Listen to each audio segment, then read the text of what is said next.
पिछला जो वीडियो आप लोगों के ग्रुप में गया था उसमें 70 तक क्वेश्चन बन गया था। 71 से हम लोग आज बनाएंगे। तो देखिए आप लोग 71 नंबर, यदि x बराबर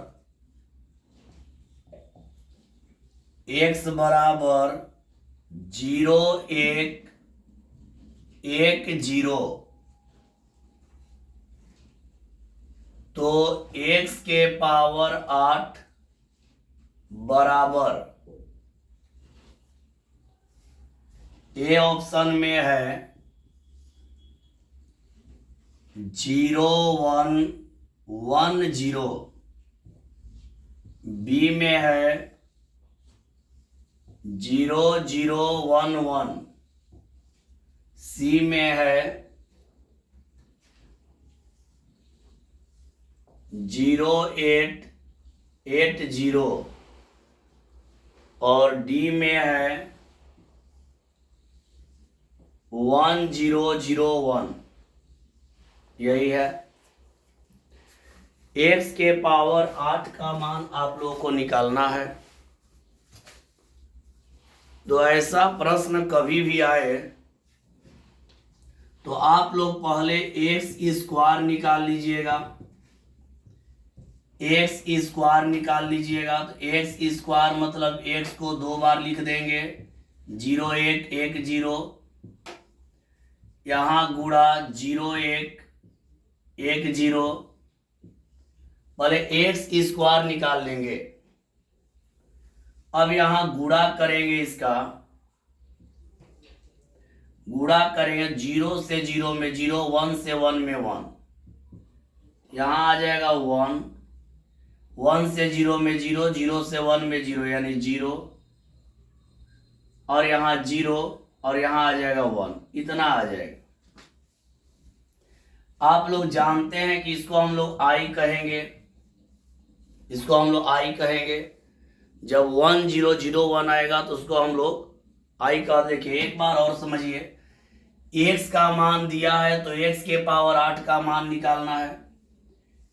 x स्क्वायर पहले निकाल लेंगे तो x का मान 2 बार लिख दिए, गुणा किए, इधर से पंक्ति लिए, इधर से स्तंभ लिए, गुणा किए, 0 से 0 में 0, 1 से 1 में 1, 1 से 0 में 0, 0 से 1 में 0, 0 से 0 में 0, 1 से 1 में 1, इतना आ गया। इसको हम लोग आई बोल सकते हैं क्योंकि जो मान है आई के बराबर है। हम लोग को निकालना है x के पावर 8, यही निकालना है। x के पावर 8 को लिख सकते हैं x स्क्वायर के पावर 4। x के पावर 8 को हम लोग लिख सकते हैं x स्क्वायर के पावर 4, क्योंकि 4 दूनी 8। अब x स्क्वायर का मान पता है i है, i के पावर 4, x के पावर 8 को लिख देंगे x स्क्वायर के पावर 4, 4 दूनी 8। x स्क्वायर का मान देखिए i है तो i के पावर 4, और i को कितनों बार गुणा करिएगा, आप लोगों को पढ़ाए हैं कि i को कितना भी बार गुणा करते हैं तो उसका मान i ही होगा। i को 4 बार करेंगे तो इसका मान i हो जाएगा। i को कितना भी बार गुणा करेंगे उसका मान i ही होता है। तो इसका सही जवाब कौन हो जाएगा? डी। सही जवाब हो जाएगा इसका डी। चलिए आगे बढ़ेंगे अगला प्रश्न में।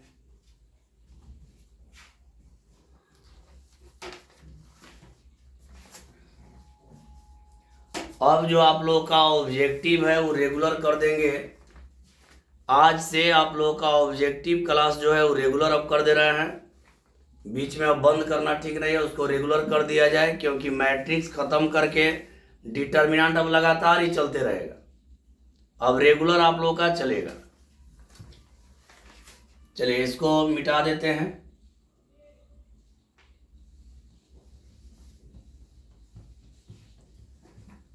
आगे बढ़ते हैं और अगले प्रश्न में 72 नंबर, 72 नंबर है।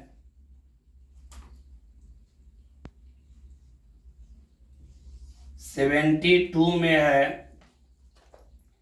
वर्ग आव्यूह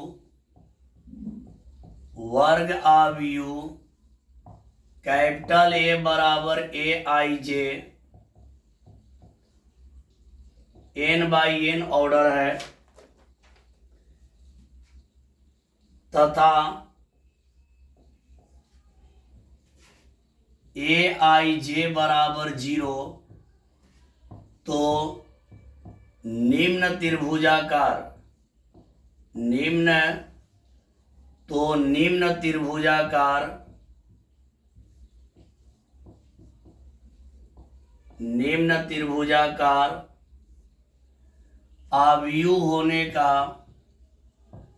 आव्यूह होने का शर्त होगा। ए ऑप्शन में है I बराबर J, बी ऑप्शन में है I लेस J और सी में है I ग्रेटर J और डी में है नन।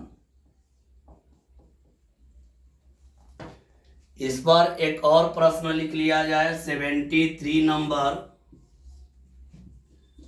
वर्ग आव्यूह capital A equal AIJ n×n तथा AIJ इक्वल 0, तो उच्च त्रिभुजाकार आव्यूह होने का शर्त होगा। इसका भी ऑप्शन सेम यही रहेगा। ए में हो गया I इक्वल J, बी में है I लेस J, सी में है I ग्रेटर J और डी में है नन। अब यहां पर मेरे प्यारे स्टूडेंट ध्यान से आप लोग समझेंगे। यहां पर आप लोग देखिए उच्च और निम्न। देखिए जब निम्न रहेगा तो I का मान J से कम होगा और उच्च जब रहेगा तो I का मान J से ज्यादा रहेगा। तो यहां पे मिलाइए, वर्ग आव्यूह A बराबर AIJ n/n तथा AIJ बराबर 0, तो निम्न त्रिभुजाकार आव्यूह होगा। तो देखिए निम्न के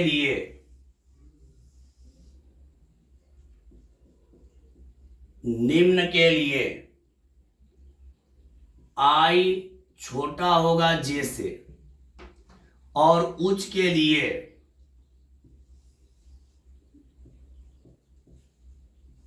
लिए I बड़ा होगा J से। याद रखिए निम्न त्रिभुजाकार आव्यूह होने का शर्त कहेगा तो I का मान J से कम रहेगा और उच्च त्रिभुजाकार आव्यूह कहेगा तो I का मान J से ज्यादा रहेगा। यहां लिख दिए हैं। निम्न कहेगा तो I J से छोटा, उच्च कहेगा तो I J से बड़ा। याद रखिएगा अगर निम्न कह रहा है तो I का मान J से छोटा रहेगा और उच्च कहेगा तो I का मान J से बड़ा रहेगा।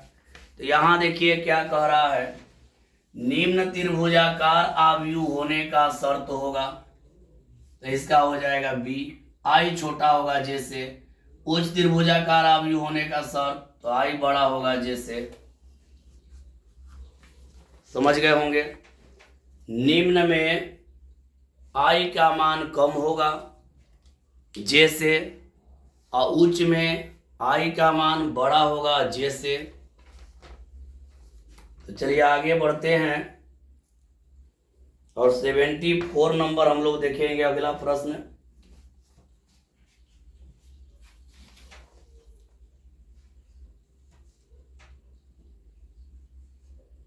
चलिए आगे बढ़ते हैं।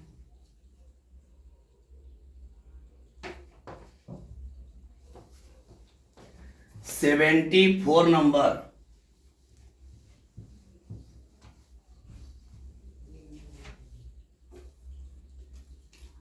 74 नंबर में है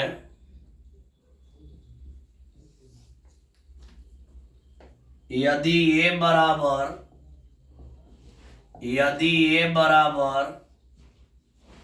9, 10, 11, 12, 13, 14 तथा B बराबर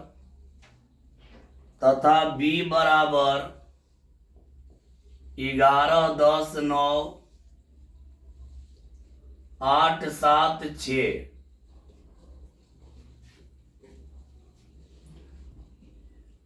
तो 2A plus 3B equal A option में है 20, 20, 20, यहाँ 20, 20, 20, बी में है 40, 40, 40 सब में है,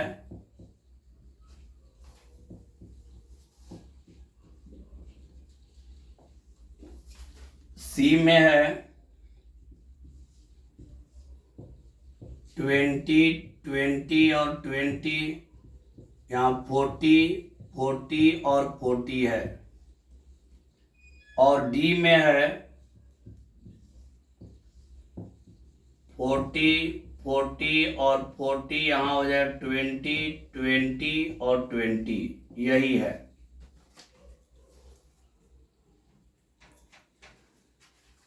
तो इसमें देखते हैं इसका सही जवाब क्या होने वाला है, ध्यान दीजिएगा आप लोग। हम लोग को निकालना क्या है, 2A प्लस 3B निकालना है। अब A का वैल्यू आपका गिवन है, यहाँ A का वैल्यू है, A में हम लोग 2 से मल्टीप्लाई कर देंगे, यानी A में 2 से गुणा कर देंगे। तो A में 2 से गुणा करते हैं, देखिए A का मान ये पूरा है, इसमें आप 2 से गुणा कर दीजिए, हो जाएगा A में 2 से गुणा तो 9 दूनी 18, 10 दूनी 20, 11 दूनी 22, 12 दूनी 24, 13 दूनी 26, 14 दूनी 28, फिर यहाँ प्लस B में 3 से गुणा, वहां B है 3 से गुणा कर देंगे तो 11 तिया 33 और 10 तिहाई 30 और 9 तिया 27 और 18 के 24, 17 के 21, 36 18, इतना हो जाएगा। अब इसको जोड़ दीजिए, जोड़िएगा तो कोई ना कोई ऑप्शन आ जाएगा, यहाँ एक ऑप्शन को नन कर दिया जाएगा, एक ऑप्शन को यहाँ नन कर दिया जाए। अब देखिए यहाँ देखिए 2A प्लस 3B है, 2A प्लस 3B, तो A का वैल्यू इतना है, इसमें 2 से इंटू, तो 9 दूनी 18, 10 दूनी 20, 11 दूनी 22, 12 दूनी 24, 13 दूनी 26, 14 दूनी 28, 3B है तो B में 3 से गुणा 33 और 3 से 10 में 30, 9 से 3 में 27, 18 के 24, 17 के 21 और 36 18। अब इसको जोड़ेंगे तो यहाँ हम लोग जोड़ेंगे तो आपको हो गया 30 और 10 40, 8 3 11 यानी 41 आ गया, 20 और 30 जोड़ेंगे 50 आ गया, यहाँ पर 27 और 22 जोड़ेंगे तो 40 और 49 हो गया यहाँ पे। तो आप देख रहे हैं ऐसे ही पता चल रहा है, इसमें कोई ऑप्शन नहीं आएगा, आपका डी आएगा, समझ गए होंगे।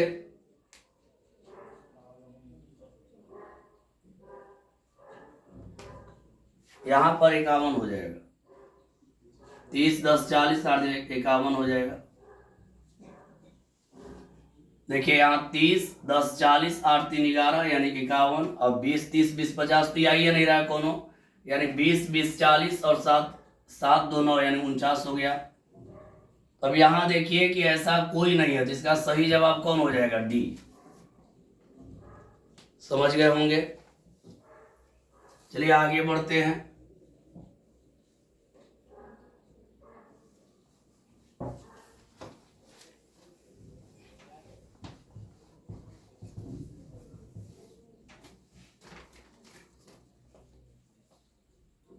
इसके बाद है 75 1 omega omega square, omega 1 omega omega square omega 1 है। ए में है सममित आव्यूह, बी में है विकर्ण आव्यूह, सी में है विषम सममित आव्यूह, विषम सममित आव्यूह, डी में है नन। ये तो आप लोग पढ़े हैं एक बार। ये जब मुख्य विकर्ण को ढकने पर ही सेम आए, जैसे ओमेगा ओमेगा आए, ओमेगा ओमेगा मतलब सेम आना चाहिए, जो इधर आ रहा है वही उधर आएगा। तो मुख्य विकर्ण को आप ढक लेते हैं तो जब सेम आता है, जो यहाँ आएगा वही यहाँ आएगा, जो यहाँ आएगा वही यहाँ आएगा, जो यहाँ आएगा वही यहाँ रहेगा, तो इसको हम लोग कहते हैं सममित आव्यूह। आंसर हो जाएगा आपका ए। तो आज के लिए आप लोगों को बाबू इतना ही। चलिए सभी को बाय।